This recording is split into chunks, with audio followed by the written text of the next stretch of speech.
유마경 지난번 다음 계속하겠습니다. 자, 지난번에도 유마거사께서 보살행에 대해서 이야기하던 중이었죠. 자, 오늘은 그 다음 하겠습니다. 비록 사여의족을 행하나 자제한 신통을 얻음이 이 보살행이며 비록 오근을 행하나 중생의 모든 근기가 날카롭고 둔함을 분별함이 이 보살행이며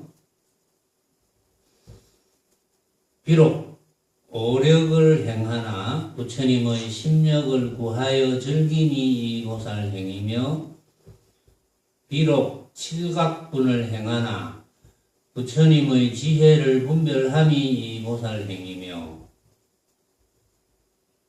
비록 팔정도를 행하나 무량한 불도 행함을 즐김이 이 보살행이며 비록 지관으로 도를 돕는 법을 행하나 끝내 정멸로 떨어지지 않음이 이 보살행이며 비록 모든 법이 불생불멸임을 행하나 좋은 맵시로서 그 몸을 장엄함이 이 보살행이며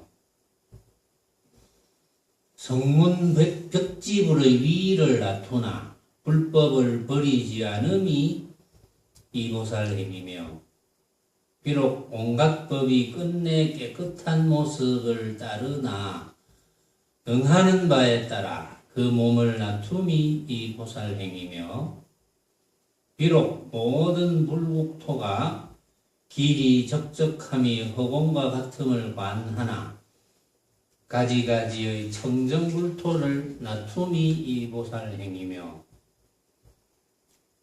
비록 불도를 증득하여 법수레를 굴리고 열반에 들미나 보살의 도를 버리지 않음이 이 보살행이니다. 이런 이야기를 말씀하실 때 문수사리가 데리고 오신 대중의 그 가운데 8천천자가 다 안욕따라 삼맥삼 보리심을 내더니라.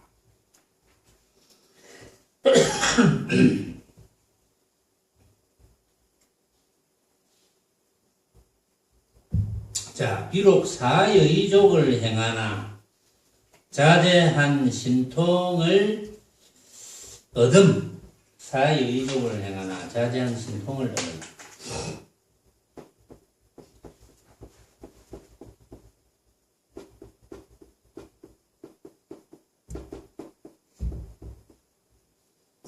사여의족을 행하면서 자제한 신통을 얻어야 된다.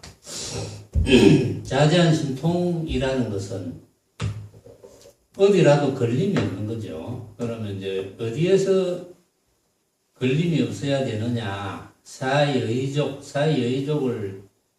그 사신족이라 하는데 네 가지의 걸림이 없으면은 온갖 것에도 걸림 없을 것이다.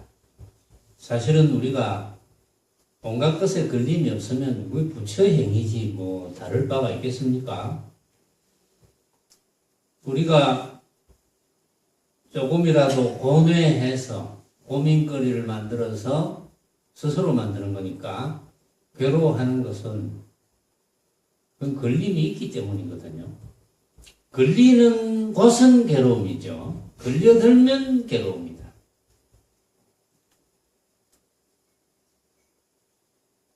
지호는 요새 어디 걸려들었노? 걸려든 바가 없나? 있는데 기억을 못하겠나? 네, 너무 많은데 기억을 못하겠어요. 그 천만 다행이네. 너무 많은데 기억을 못한다는 것은 안 걸려들었다는 거죠. 전에 걸려든 듯한데 지금은 기억을 못하니까 지금은 안 걸려들고 있다는 거잖아. 모습은 허망하다는 것은 이제 많이 들어서 알죠.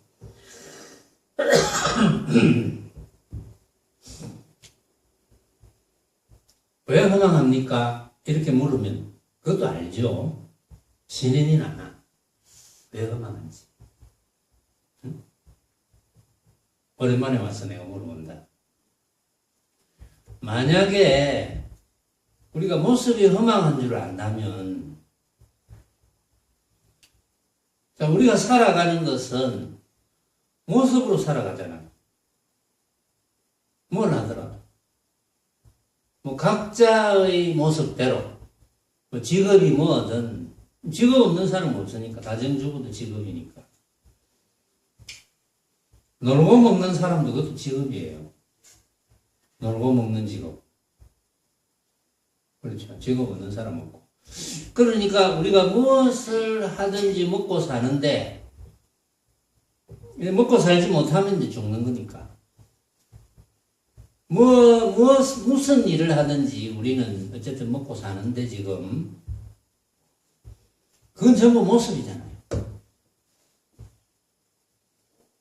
근데 이제, 도를 잘 모르는 이들은 모습이 허망하다 해버리면, 아, 우리는 모습에서 즐거움을 찾기 위해서 살아가는데, 즐거움을 찾아서 행복하기 위해서 살아가는데, 그런 모습이 허망하면 즐거움을 찾을 대상이 허망하다.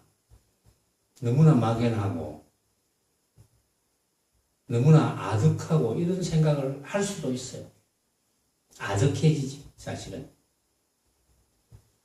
그런데 잘 생각해 보면, 우리가 괴로움을 느끼는 것은, 괴로움을 느끼는 대상은 전부 모습이거든요. 괴로움을 느끼는 대상이 모습 아닌 경우도 있습니까? 우리가 무슨 괴로움이든지 느껴봤을 거잖아. 몸이 아프다. 이것도 몸이라는 어떤 모습 때문에 괴로울 것이고, 어떤 사람은 마음이 아프다. 마음이 아프다는 것도 가만히 생각해 보면 어떤 모습에 대한 한 생각 때문에, 그래서 그것도 결국은 걸려든 것은 모습이거든.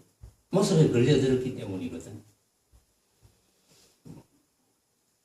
우리가 한 세상 정말 참 괴로움을 느끼지 않고 살아갈 수 있다면 그건 부처지요.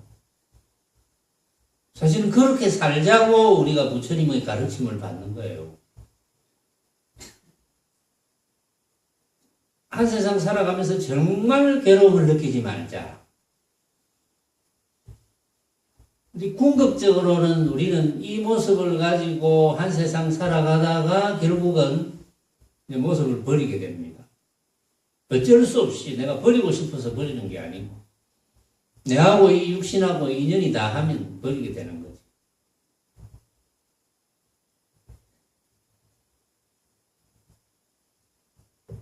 그 버릴 때를 사람들이 가장 슬퍼하거든. 가장 슬퍼하고, 가장 괴로워하고, 가장 두려워하고.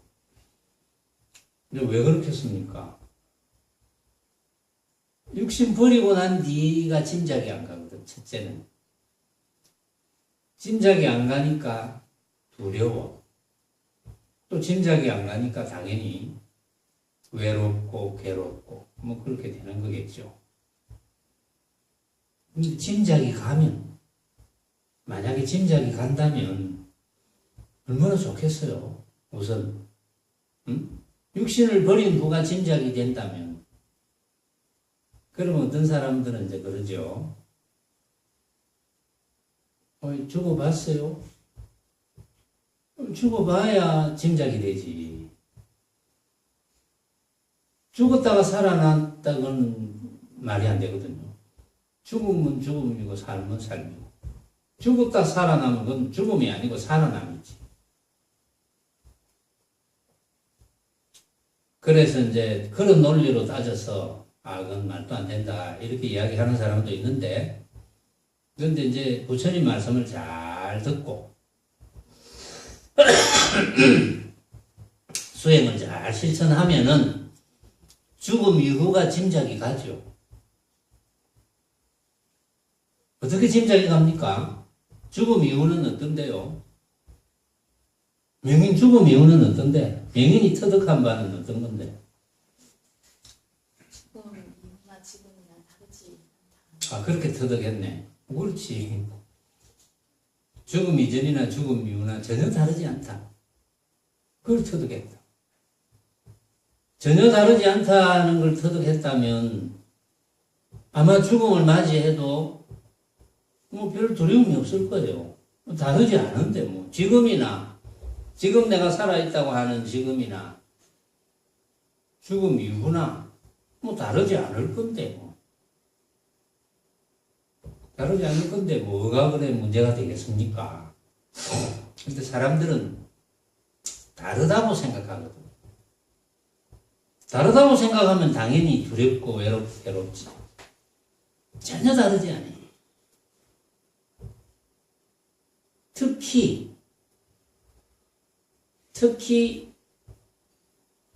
이것을 터득하면 모습이 허망함을 터득하면 정말 다르지 않지. 지금 내 눈앞에 벌어져 있는 온갖 모습이 허망함을 터득했다.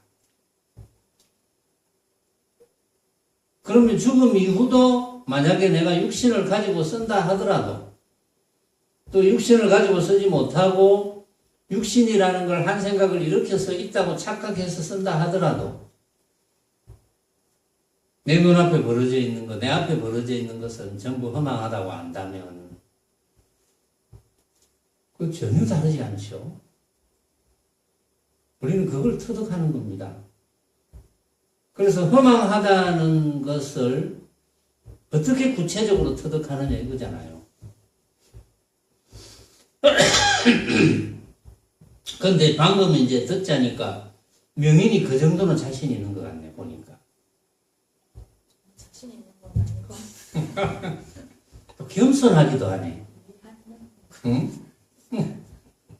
겸손하기도 해. 아니, 그래, 자신 있다고 하면 누가 뭐, 때리나? 근데 이거 자신 있어야 돼요.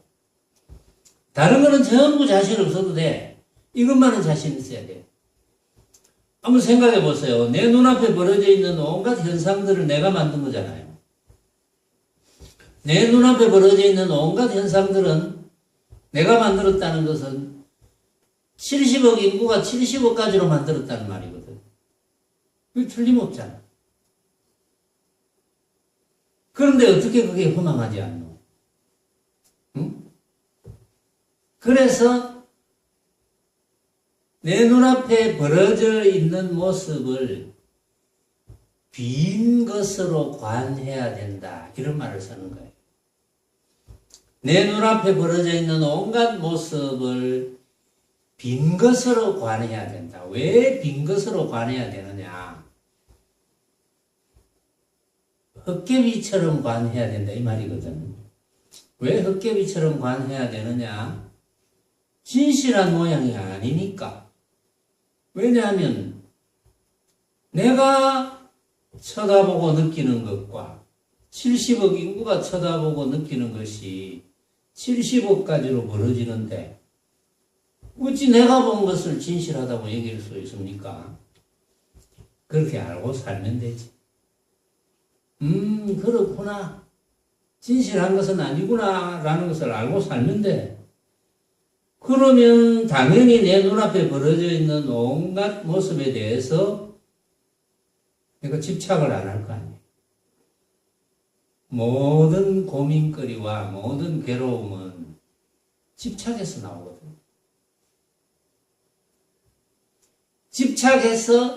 집착하고 나면 그 다음에는 소유하려고 하죠. 거기서 나오거든. 그런데 그 허망한 모습을 집착한다니 이런 허망한 일이 어디 있노? 응? 그 허망한 모습을 집착한다니 말이 안 되잖아요.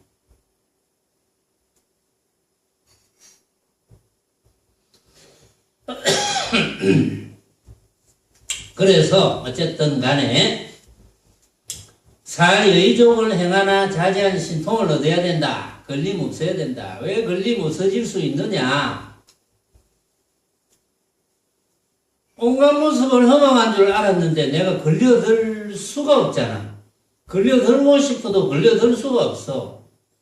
허망한 줄 모르면 걸려들지. 허망한 줄 모른다는 것은 가짜로 모른다는 것이고, 가짜로 모른다는 것은 진짜로 안다는 것이고, 진짜로 안다면 걸려들지, 거기에. 진짜로 알면은 내한테 막 이익을 좀 준다 싶으면 그놈이 꼽고, 내한테 좀 손해를 끼친다 싶으면 그놈이 밉고, 그렇잖아요. 허망한 모습을 진짜로 알면 나를 좀 높여준다 싶으면 그놈은 참 좋고, 나를 의심쟁인다 싶으면 그놈은 좀 미워. 응? 참, 내를 칭찬을 하고 막 이러면 그놈은 참 쓸만해. 나를 막 욕을 하고 이러면 그놈은 못 쓸 놈이야. 내를 자꾸 어쩐지 괴롭히는 것 같아. 그놈은 못 쓸 놈이지. 나를 즐겁게 해주려고 저렇게 애를 써. 그놈은 참 쓸만한 놈이고. 이렇게 되잖아요. 왜냐하면 그런 벌어지는 모습을 진짜라고 내가 착각했기 때문에, 그래서 걸려들었으니까. 그래서 여의하지 못한 거야. 여의하지. 그러니까 사의의족은 네 가지의 걸림이 없다는 건데, 사의의족이라는 것이 욕의족, 하고자 할 욕,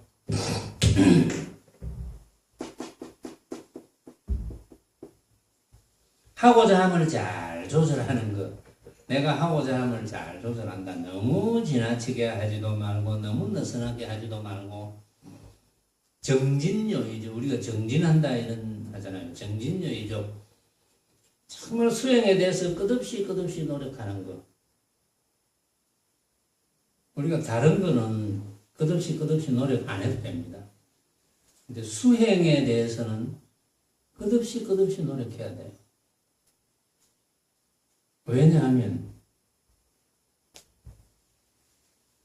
우리가 육신을 버릴 때 가지고 가는 것은 수행밖에 없습니다. 수행력 밖에는 갈 것이 없어. 그게 너무나 뻔한 건데, 만약에 이런 이치를 뻔하게 안다면 당연한 거 아니겠어요? 몰라서 그렇게 안 하는 거지. 만약에 안다면 이거보다 더 당연한 일이 어디 있나? 당연한 거지. 심여의족, 마음이 방자해지지 않도록 노력한다. 방자해지는 게 뭡니까? 마음이 방자해지는 것. 벌어지는 모습에 자꾸 마음을 뺏기는 거. 그게 방자해지는 거. 사유, 생각, 사유의족. 생각을 삿된 것으로 흐르지 않도록 하는 것. 삿된 것으로 흐르는 게 뭡니까? 생각이 자꾸 삿된 것으로 흐르는 것은 흐르지는 모습을 진짜로 아는 쪽으로 흐르는 것. 그거를 하지 않으면 자제한 신통을 얻음이 되는 것이고, 그것이 보살행이다. 유마가사께서 이렇게 말씀하셨는데, 온갖 곳에 걸림이 없으면 당연히 자제한 신통이지. 온갖 곳에 걸림이 없으려면 당연히 내 앞에 벌어져 있는 온갖 모습을 허망한 줄 알아야 될 것이고, 허망한 줄 안다는 것은 그 벌어진 모습을 내가 만들었다는 것을 깨닫는 것이. 그게 뭐 어렵습니까? 어렵지 않잖아요. 온갖보살 뭐 어려워요? 너무나 쉽지 않아요. 응? 내가 그렇게 어렵게 설명한 겁니까? 내 딴에는 되게 쉽게 설명했는데, 그러나 그건 어디까지나 설명이죠. 본인이 터득해야 돼요. 왜냐하면 본인이 느껴서 터득하지 않으면 부처님의 84,000법문이 아무런 소용이 없거든요. 부처님의 84,000법문도 그게 전부 방편법문이거든요. 방편설이거든. 그러니까 느껴야 돼. 그 다음에 비록 오근을 행하나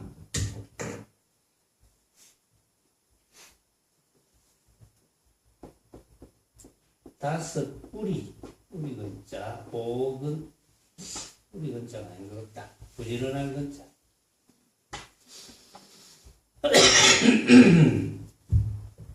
부지런한 근자. 뿌리 근자 맞네요. 뿌리 근자. 다섯 뿌리. 오근을 행하나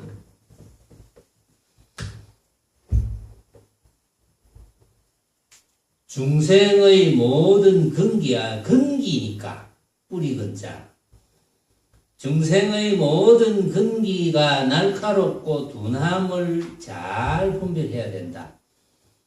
중생의 근기가 날카롭고 둔함을 잘 분별하려면 오근을 행해야 된다 이 말이죠. 오근을 행하면 온갖 중생의 근기가 날카롭고 둔함을 잘 분별을 하게 된다. 그래서 그것을 보살행위라 한다. 이제 이 말씀이죠.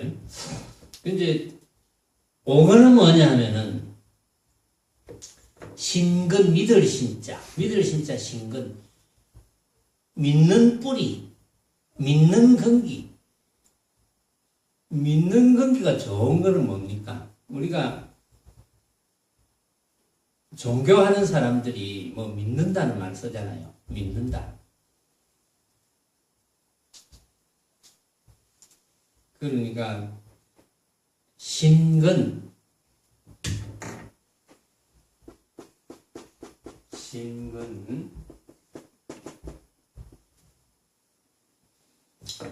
신근이 좋다는 그런 사람이라면 신근이 좋지 않다. 신근이 좋다는 사람이라면 신근이 좋지 않은 사람과 어떻게 분별을 하겠습니까? 크게 분별하는 요처가 있죠. 아, 신근이 좋다. 믿음의 뿌리가 좋다. 믿음의 근기가 좋다. 믿음의 근기가 약하다. 왜냐하면 이제 일반적으로 종교를 가졌다는 사람들 보면은 이 믿음부터 시작하거든요.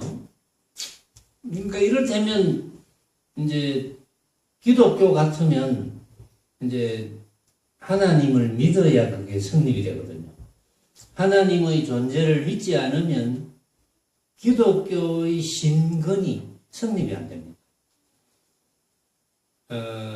교리상 그래요. 교리상 아무리 세상에 정말 남에게 조그마한 피해도 안 끼치고 남에게 도움만 주고 평생을 도움만 주고 착하게 살았다.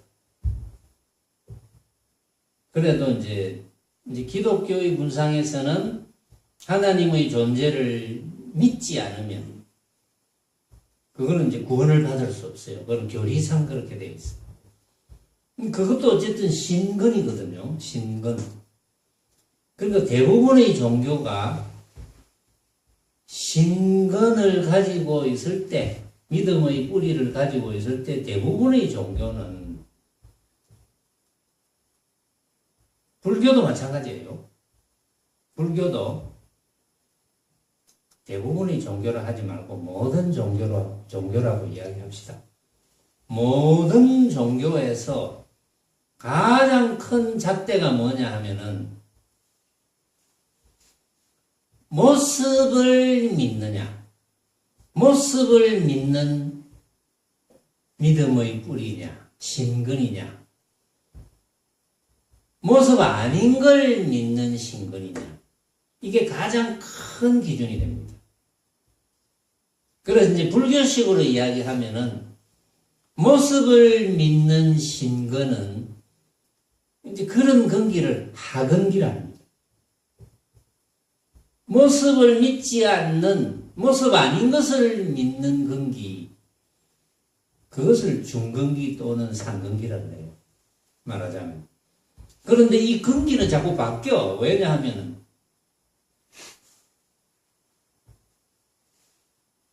누구든지 사상이 바뀌거든요. 수행에 의해서 근기는 자기가 바꾸는 거예요. 예를 들어서 불교를 처음 했는데 부처님이 뭐 해주시겠지. 부처님을 뭐 나무 아미타불 또는 나무 간세음보살, 나무 석가모니불, 나무 지장보살 이렇게 나무는 이제 귀한다는 뜻인데 자꾸 이제 불러서 뭔가 도움이 되겠지, 해주시겠지. 어리석은 우리 중생을 제도해 주시겠지. 그런 뜻도 좋지만 그런 이제 모습적으로 말하는 바가 있다. 불교도 지금은 많이 좋아졌어요. 지금은 많이 좋아졌는데 이전에는 거의 90% 이상이 일반 신도들은 거의 90% 95% 이상이 이전에는 어떤 모습을 믿는 뭐 해주시겠지 하는 그 어떤 모습을 믿는 그런 불교였어요. 거의 대부분이 그랬어요. 거의 대부분이. 그런데 대부분이 어떤 모습을 믿는 그런 불교인데 모습을 믿는 불교가 아닌 곳으로 그런 고정관념에서 벗어난다는 것이 얼마나 어렵겠습니까? 그거는 상상을 할 수가 없어요. 너무 어려웠어요.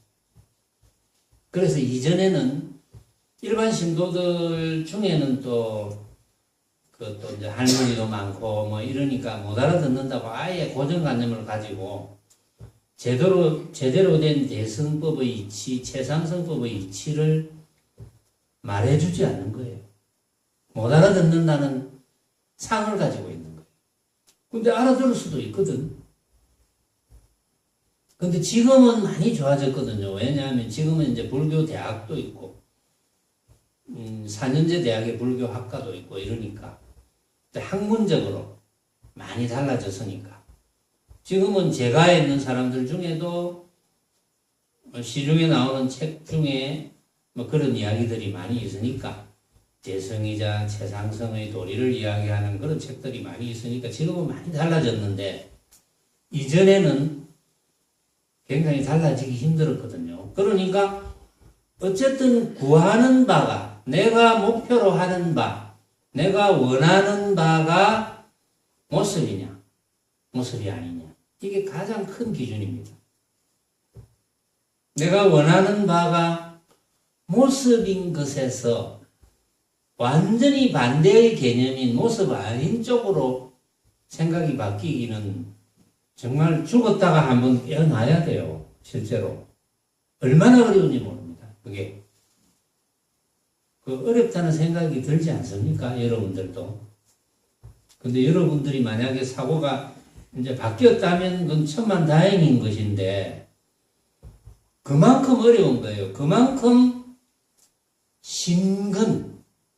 신근이 어려운 거예요. 그래서 이 5근 중에 신근이 오로지 불법만 믿고 다른 것은 믿지 않음. 그게 신근입니다. 그러면 어떤 뜻입니까? 오로지 불법만 믿는다는 것은 어떤 뜻입니까? 여러분들이 제 이야기를 들을 줄 아는 그것이 흔적 없는 그것이 부처님께서 육신을 쓰셨던 흔적 없는 그것과 전혀 다르지 않구나. 흔적 없는 그것이라 했으니까 모양이 없는 거거든요. 다르지 않구나 하는 것을 믿는 것. 이것이 부처님께서 가르치고자 했던 바가 그런 거예요. 말하자면 부처님께서는 이것을 가르치고자 했고 그것을 믿어야지 내 육신을 끌고 다니는 그놈 부처님의 육신을 끌고 다니는 그놈과 다르지 않은데 그놈이 뭔가 그것을 느끼는 것. 그것을 느끼는 것이 부처님의 가르침입니다. 말하자면. 근데 그 외에는 전부 모습을 목표로 하는 거예요. 그래서 오로지 불법만 믿고, 불법은 뭡니까? 불법은 부처님의 법이잖아요. 부처님의 법이 어떤 겁니까? 방금 이야기한 그거죠. 부처님의 법. 응? 삼계유심. 모습의 세계에서는 오로지 마음밖에 없다. 이 마음이 흔적 없는 나. 여러분들이 내 이야기를 들을 줄 아는 그것. 그것밖에 없어. 가만히 한번 생각해 보세요. 그것밖에 없어요. 만법유식. 온갖 모습으로 벌어져 있는 것은 내가 어떻게 생각하느냐. 그 말은 내가 만든 것. 모습으로 벌어지는 온갖 것은 전부 내가 만든 것. 모습은 허망한 것. 오로지 이 허망한 모습의 세계에서 옳은 것은 심 하나밖에 없어. 그런데 이 심은 흔적이 없다고 했어요. 이 심 하나밖에 없다는 것을 스스로가 증명을 해야 됩니다. 자, 우리가 지금 이 자리에서 내 눈앞에 벌어져 있는 거 온갖 것을 듣고 여러분들이 제 이야기를 듣습니다. 귀라는 기관을 통해서 듣습니다. 그런데 내 눈앞에 벌어져 있는 온갖 것과 들리는 소리는 허망한 것, 믿을 수가 없어. 믿을 수가 없는 줄 아는 놈, 그놈이 부처입니다. 그러니까 삼계에는 부처밖에 없어. 마음밖에 없어. 그놈이 마음이고 마음이 곧 부처입니다. 지금도 그렇고 이 법회 시간이 끝나서 집에 돌아갈 때도 그렇고 또는 여기서 차 한잔 할 때도 그렇고 그거밖에 없습니다.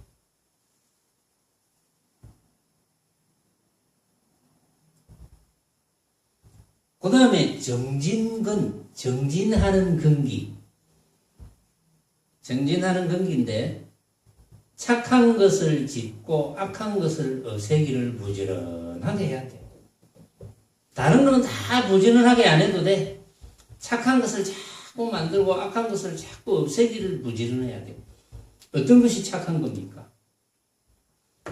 여러분들이 한 행위 중에 가장 착한 행위는 뭡니까? 신혜야. 오늘 하루 종일 신혜가 한 행위 중에 가장 착한 행위는 뭐지? 도와주는 거. 누구 뭐 도와준 적 있나? 네. 그게 착한 행위네. 도와줬다는 생각이 없어야 착한 행위지.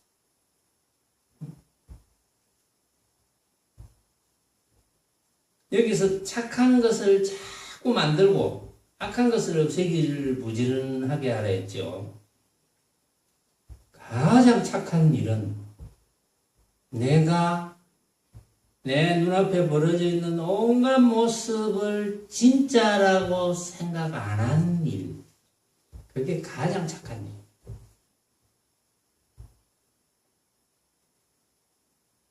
진짜라고 착각했으면 고개 탁 쏠렸을 거거든. 전부 가짜로 알았는 일. 그래서 집착 안 한 일. 이게 가장 착한 일이에요. 가장 악한 일은 반대.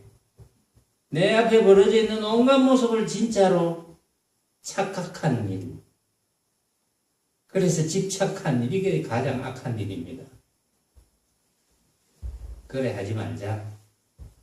그러니까 착한 것을 짓고 항상 내 눈앞에 벌어져 있는 온갖 것이 가짜다, 허망하다 하는 것을 놓치지 않도록 하는데 가장 부지런해야 된다. 그걸 놓치지 않아야지 괴롭지 않거든. 그걸 놓치면 괴로워. 사실은. 그런데 이제 누구를 오늘 도와줬다고 했다 하니까 뭘 도와줬는지 몰라도 하여튼 도와줬겠지. 내가 도와주었는데 분명히 도움을 받은 사람이 너무나 당연한 듯이, 응? 너무나 당연한 듯이 생각했다. 근데 다음에 또 도와주니까 다음에 또 너무나 당연한 듯이 생각하는 것 같아. 내가 생각해 보니까. 그러면 도와준 것이 기분이 나빠. 흔쾌하지 않아. 왜 그렇느냐? 내가 도와줌으로써 좋은 것을 했다는 한 생각 때문에. 도와주어도 도와주었다는 생각이 없어야, 그래야지 허망한 모습에 걸려들지 않는데, 도와주면서 도와주었다는 한 생각에 떨어지면 그게 바로 망념이 되니까.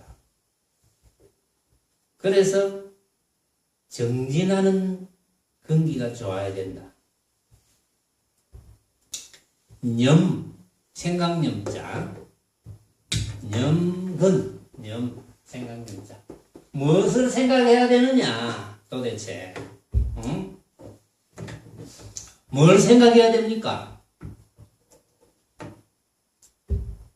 여기서 설명되어져 있기로는 이런 설명을 했어요. 사상을 바로 가지고 사특한 생각을 버려야 된다. 사상을 바로. 우리는 뭘 생각해야 됩니까? 진실로 우리가 생각해야 되는 것은 뭡니까? 응?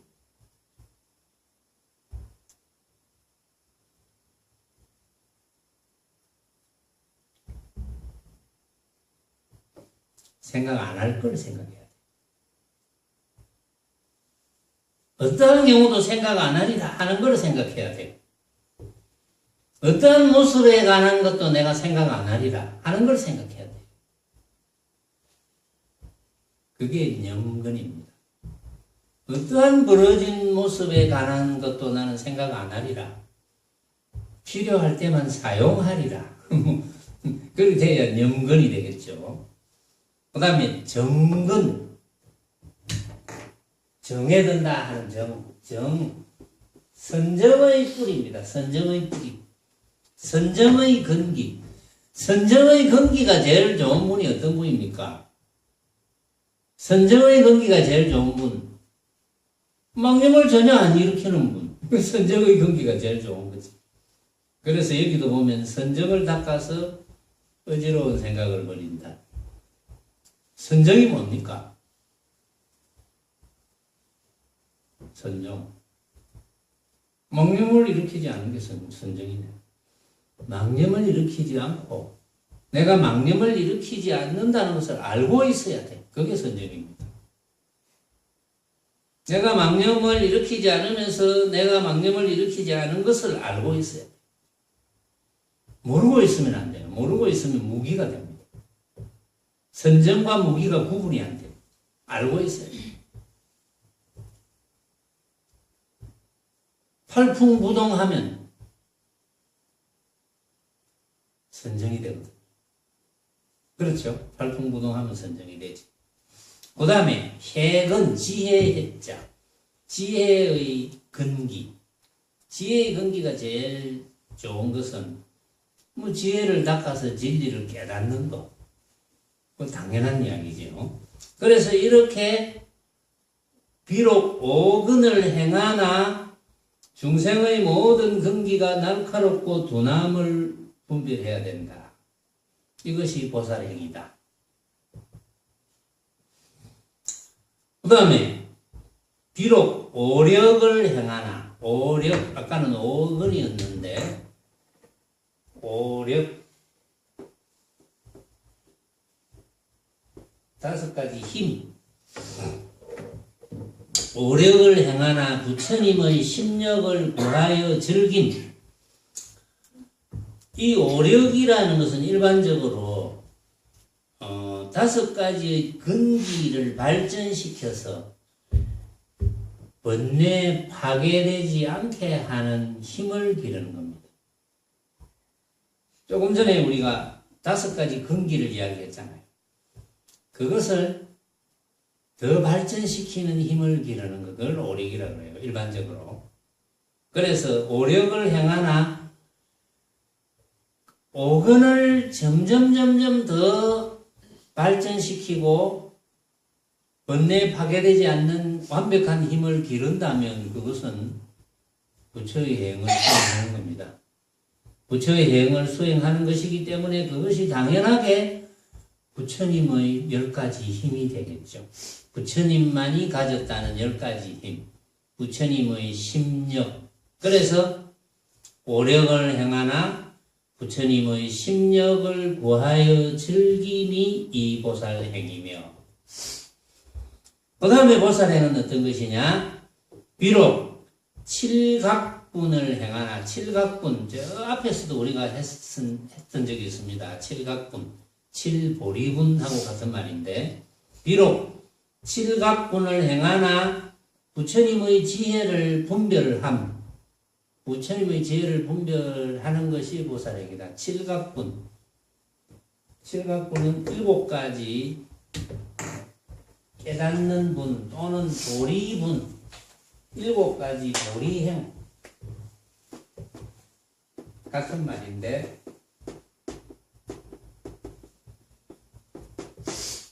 칠보리분. 여기에 이제 택, 법각분, 정진, 희, 제, 사, 정념 이렇게 해서 이제 7가지인데 간단하게 이제 한번 보면, 왜냐하면 이 칠각분을 행해서 부처님의 지혜를 잘 분별해야 된다. 부처님의 지혜를 잘 분별하려면 칠각분이 되어야 된다는 말이죠. 칠각분을 해야 된다는 말이다. 택, 법각분, 택, 선택하다 하는, 법을 선택하는 것을 깨달아야 된다. 그래서 지혜로서 온갖 법을 잘 살펴서 착한 것은 골라내고 악한 것은 버린다. 지혜로 온갖 법을 잘 살펴서 온갖 법을 잘 살핀다 하는 것은 만법을 살피는 거잖아요. 만법을 살피면서 어떻게 돼야 된다는 겁니까? 착한 것은 착한 것은 골라내고 악한 것은 버린다는 뜻은 지혜로 만법을 잘 살펴서 어떻게 한다? 아, 이것은 내가 만든 것이구나. 이렇게 아는 거예요. 응? 만법 유식. 만법 유식을 아는 거. 지혜로 온갖 법을 잘 살펴. 온갖 벌어지는 법을 잘 살펴서, 이거는 다 내가 만든 거구나. 이렇게 아는 거. 정진각분. 정진각분은 참 부지런하게 정진해야 되는데, 거기에 부질없는 고행을 하지 마라. 쓸데없는 고행. 그거는 모습을 두고 생각하는 거죠. 정진하는 것을, 한 생각을 일으켜서 모습을 두고, 아, 이렇게 하면 되겠지. 어떤 수행을 모습이라고 생각하는 것.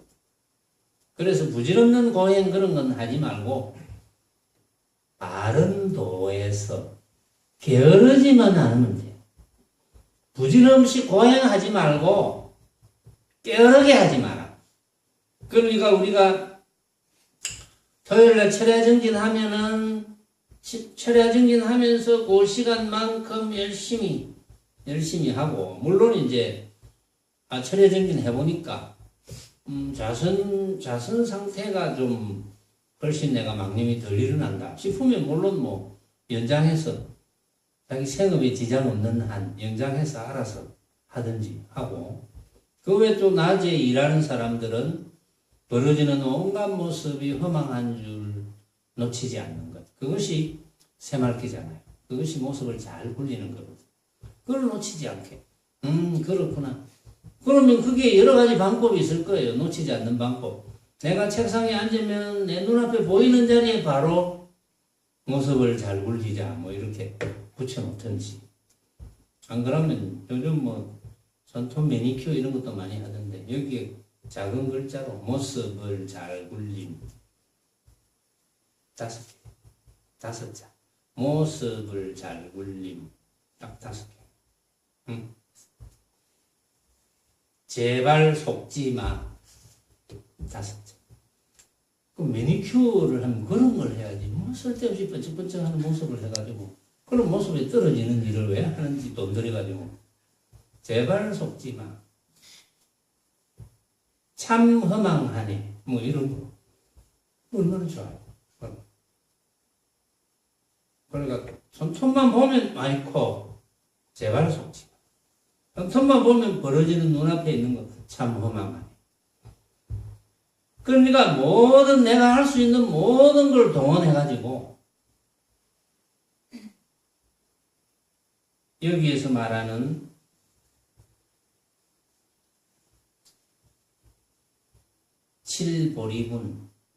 칠보리분을 실천하려고 해야죠.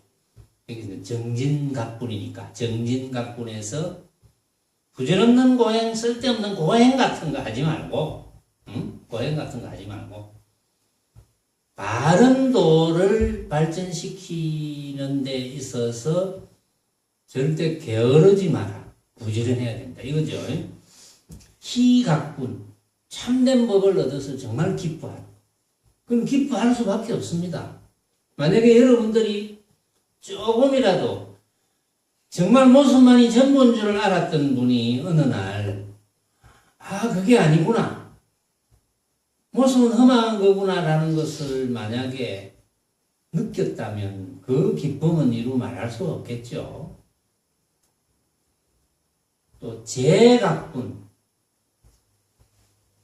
버려야 된다. 제거해야 된다. 사도 이제 버리는 거지만 그릇된 견해를 버리고 올바른 성근을 길러야 된다. 그릇된 견해. 뭐 이상한 무슨 모습으로 벌어지는 그런 걸 잘해야 되지 이런 그릇된 견해를 갖다 버리고 올바른 성근을 길러야 돼요. 어쨌든 간에 내가 벌어지는 모습에 대해서 망념을 덜 일으키도록 나가야 되겠구나. 이렇게 생각하라는 거죠. 말하자면 사각분 또 버려야 되는 것. 거짓되고 참되지 못하는 것을 추억하는 그런 마음을 버려야 된다. 왜냐하면 추억하는 마음은 가만 보면 험악한 모습이거든요. 그런데 사실은 추억했다 한 생각이 일어났다. 근데 그 험악한 줄 알아. 그러면 그건 버리고 안 버리고 할 것도 없지만, 그런데 과거의 영화를 못 잊어가지고 그것을 추억해서 또 일시적으로 즐거워한다든지 또 과거에 힘들었던 것을 막 기억해서 지금도 괴로워한다든지 이것은 전부 망념의 씨앗이 되니까 그런 짓을 하지 마라 이거죠. 그게 사각분입니다. 정각분, 정에 들어서 번뇌망상을 일으키지 말아야 된다. 그건 당연한 거고, 여기도 아까 염건이라는 것도 있었는데 여기는 염각분, 정과 해를 고르게 한다. 일체 벌어진 모습이 내가 한 생각 일으킨 허망한 모습이구나. 그래서 망념을 일으키지 않게 되었다면 그때부터는 지혜를 쓸 수가 있죠. 그때부터는 그 쓸 수 있는 지혜는 어떤 때 쓰겠습니까? 수행을 모르는 일을 알게 해줄 때, 또는 수행을 많이 지어갔지만 아직도 진전을 하지 못하는 학인들을 만났을 때 지혜로 진전할 수 있는 물꼬를 틔워주는 일, 그런 것이 염각분입니다. 자, 이렇게 비록 칠각분을 행하나 부처님의 지혜를 부처님의 지혜를 분별해야 된다. 결국은 부처님처럼 지혜를 잘 분별해서 쓸 줄 알아야 된다 이 말이죠. 자, 그 다음에 이제 또 이야기거리가 있지만 요거는 또 이야기거리가 좀 길어질 것 같아서 다음 시간에 하겠습니다.